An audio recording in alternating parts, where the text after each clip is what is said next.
Hey, what's up guys? It's Old Kane with part 2 on the maintenance on the Beast Mode chassis.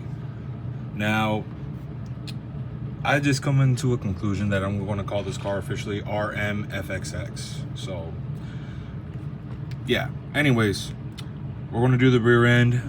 I already did the front end on episode 1, or part 1. So now we're going to be doing maintenance on the rear end. First things first, we're going to take out the arms. And how you're going to do that is just take out the screws from the toe. No. Fuck. All right, took out the arms. The rear toe block is still going to be there. So right now I'm going to take out the shock tower so I can start doing maintenance on the diff.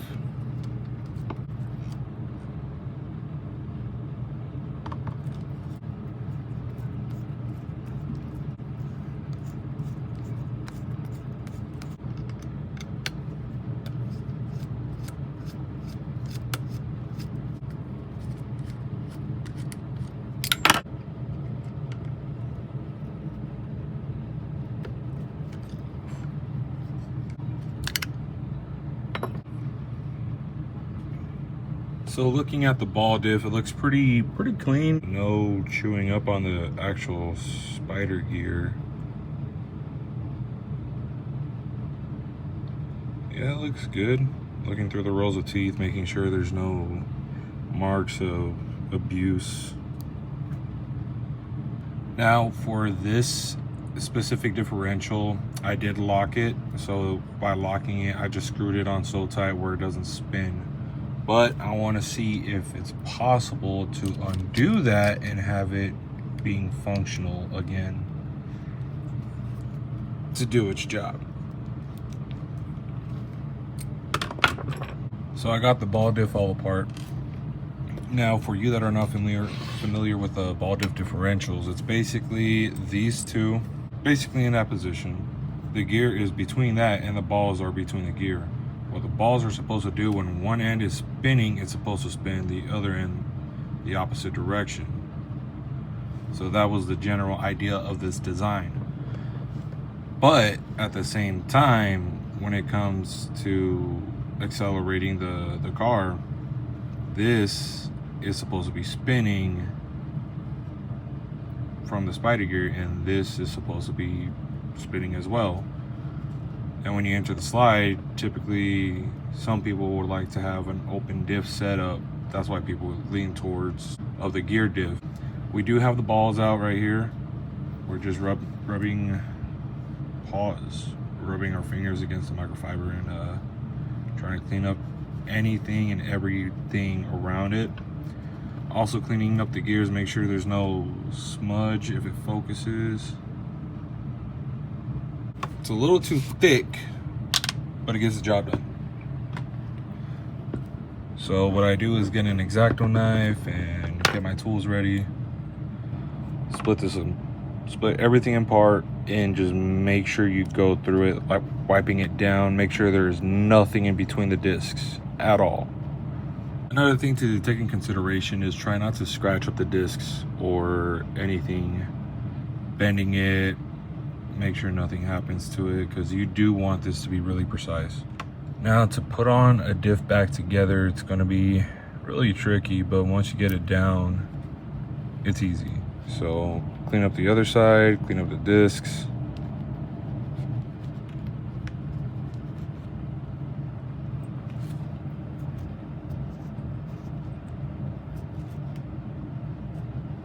Polished up. Clean up the disc one more time.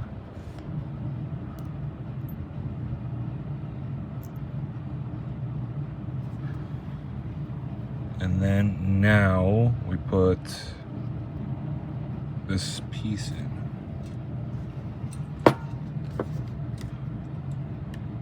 Lubricate the bearing inside, because I did use water to clean it up.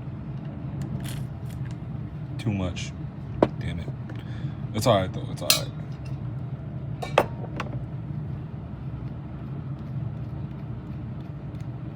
We'll just use centrifugal force to take out the axis. What I use is a little bit of grease, like that's overkill. Sometimes you might just need that little dab right there just to do the job. What I do is get an X-Acto knife, just a little touch of grease, pick up a ball, plop it in there. Probably pick up another ball and go from there. See? And that's how it should look. So get a quick look at it. Right now we're putting the diff back together. We're just doing it slow and steady. Making sure I got the little pin put in. You see, there's binding going on. A lot of it. Now what I'm trying to see, everything's sitting flush. Ball diffs. Never understood it.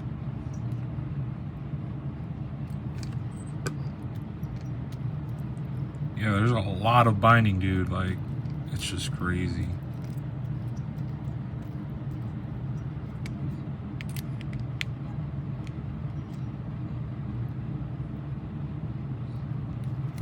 It doesn't do it all.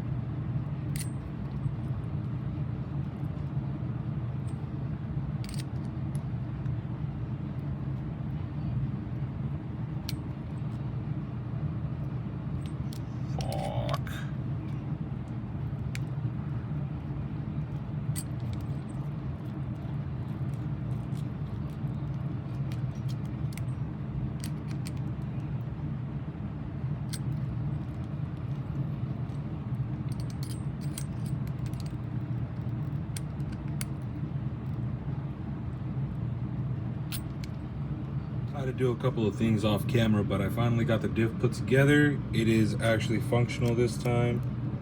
So I didn't know it was actually a thing that you needed. There is a bearing that goes on this side where the screw goes, that feeds through. There's a bearing that goes between the screw and the actual housing. And that screw, or excuse me, that bearing is one that you have to assemble yourself with these itty bitty tiny balls and 2 plates. So you put the plate in, put the balls around it, put another plate in, and then set the screw through. That was the most pain in the ass thing I have to deal with it, but it's finally together. It took about 30 minutes.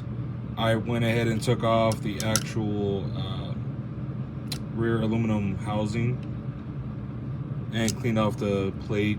Got most of the hairs off from the under portion of it, dusted all off. So now it's ready to be reassembled. So we got to get the plate.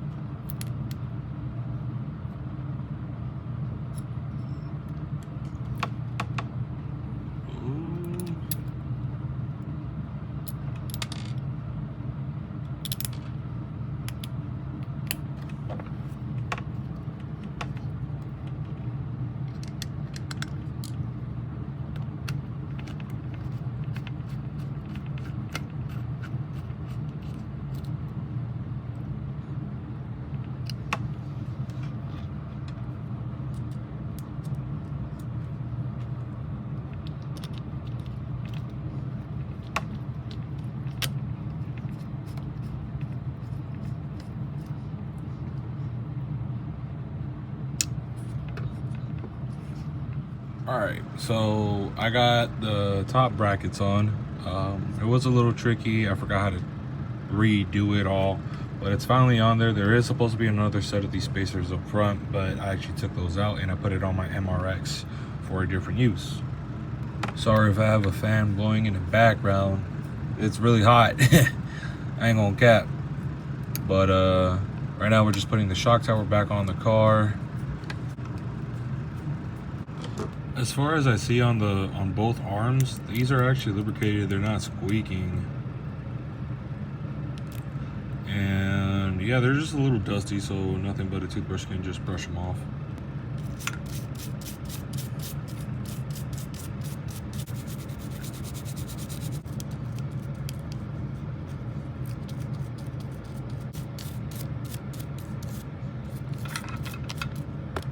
Alright, so I got the rear end already put back together. The only thing I need to stop on are the wheels and tires and the shocks. So when it comes to the shocks, I know I said the MRX is going to get the shock treatment, but sometimes I run a toothbrush against these threads, take the shock apart, just clean it up, make it look shiny. One thing I did want to announce is that this channel kind of is a little risque for me. One, I just didn't see myself as a YouTuber, but I am currently unemployed. I don't have a job. Throughout the whole time of laying down and just being lazy, I could have used that time to record videos, so I'm taking that into consideration now. And I mean, I'm not seeking money from YouTube, but if there is an opportunity, I will take it. The only problem is that I'm currently in a financial situation where I can't be really spending money. So that's why the quality of the videos are really poor. Trust me, if I had the money, I would have gotten a good camera and such. But look, I'm recording off my phone. Like, it's just, you know, what I got. So I'm not really tweaking about quality, but what I am doing is quantity, because I have all this time in the world to be uploading and you guys witnessing what I have laying around in my room. And it's not just these drift cars. I have a lot of stuff. I have a 1972 pickup C10, like an actual real one, in the backyard that hasn't been touched in a long time. It's a frame off restoration. We have a frame in a different location. And yeah, so whenever I get a job, pay off my debt, I'm gonna be investing into this hobby after that truck, get myself like straightened out. And yeah, so kind of sucks, but I'm learning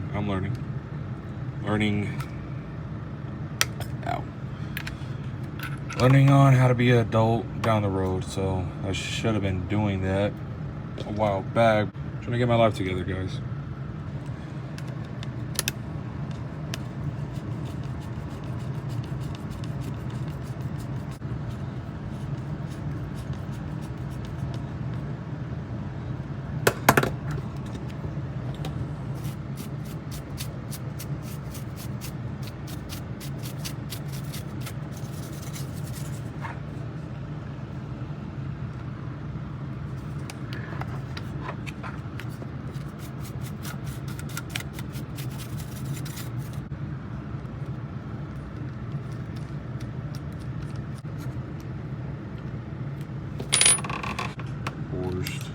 Feelings, because that's why. Feels good, feels great.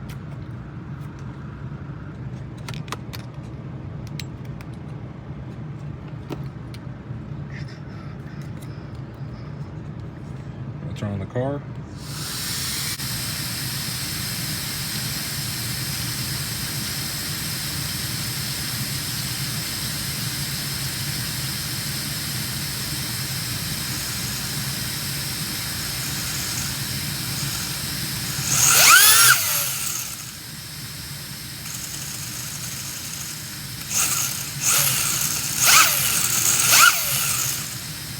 So I know what happened.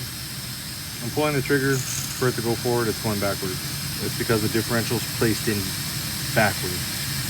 So I have to take off the cap, flip the differential, and put it back in. All right, boom.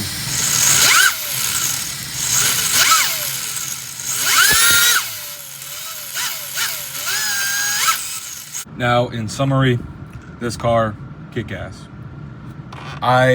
Like I said before, the maintenance is a 7 out of 10. taking out this center drive shaft as well, that's kind of a pain. I didn't do it because it is kind of tricky to put it back together, but whenever it goes out, I will find a way how to do it in a orderly fashion.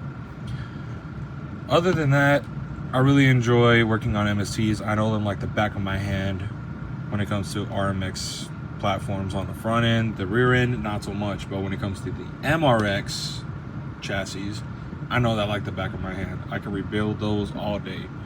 So yeah, redid the front end on part 1, re-lubed the bearings, beautiful. I took out the plastic piece right there, replaced it with the carbon fiber piece from an MRX. Now it's just a hovering kind of piece instead of going through those 2 holes that are there through the chassis. Kind of eliminates like what, 0.5 grams of weight, a little bit of weight. So what I went ahead and did off camera, I flipped the arms upside down. What that does is gives the car more droop. From that, it really just gives you more droop, and when you accelerate, more lift. And if you have a higher center amount of chassis, you have more roll and more leeway on one side to the other. Ultra soft green springs. I don't know where these springs came from. I just had them in my box, but these are green soft springs from, I don't know where. Yeah, there it shows green. Really short spring, so it has a lot of cushion to it, minimal rebound. That's what I like to have. On the rear, I do have to drop it on the rear, balance the chassis out. Right now I'm gonna go ahead and spray down the chassis and give it a quick wipe down. Maintenance on the cars, for some reason it gives it that scent after you're done working on a real car, where it smells all greasy and it just smells like it left the shop. And me putting this spray on, it just like gives it that after detail smell, like it just got done out of a car wash or something. There is a RC show coming up here in Arizona. It's at a park. I'll be live streaming and recording for YouTube. I'll be displaying these cars out there. I wouldn't be driving these because, like I said, these belong on the track more than the street, because I don't like to shred up these tires. I don't have enough money to be buying more and more and more. Let's go ahead. And when it comes to the top portion of the car, I like to spray it on the rag itself and then just give it a quick wipe down.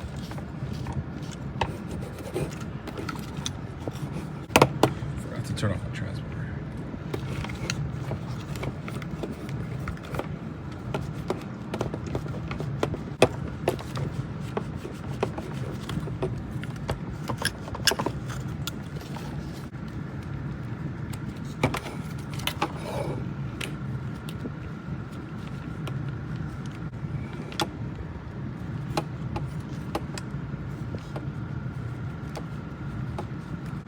And there she is in all its glory, cleaned up, washed up. It's sad to say that we do not have a track in Arizona or here in Tucson where I'm from. But yeah, so kind of sucks. But hopefully in the future someone will step up and actually make a track for us to run these chassis on. So there you go, guys. There is a complete maintenance of the Beast Mode RM FXX. So yeah, I did a review. I think it was episode 2. Yeah, it's episode 2 of this car. So if you want more details and you want to see up close of the car, it's on that video. I will be taking out these cars at 10 pretty soon. I just need to find a way how to make some money. It kind of bothers me that there's all these people that claim that they want to do this, but they didn't know it exists. So I want to put the word out there that this hobby does exist, and there's more than enough cars out there that can be bought, modified to their liking, and who knows, probably the guy that might see this might have the idea of, damn, I could really start a business out of this. So yeah, that's what lubricated bearings get you too. a complete maintenance, just a pair, just pushing it. Before I wouldn't do that, it would just lock up. That feels good. Hopefully you guys enjoyed the video. I'm sorry if it seemed lazy because there wasn't really much to do on the rear end.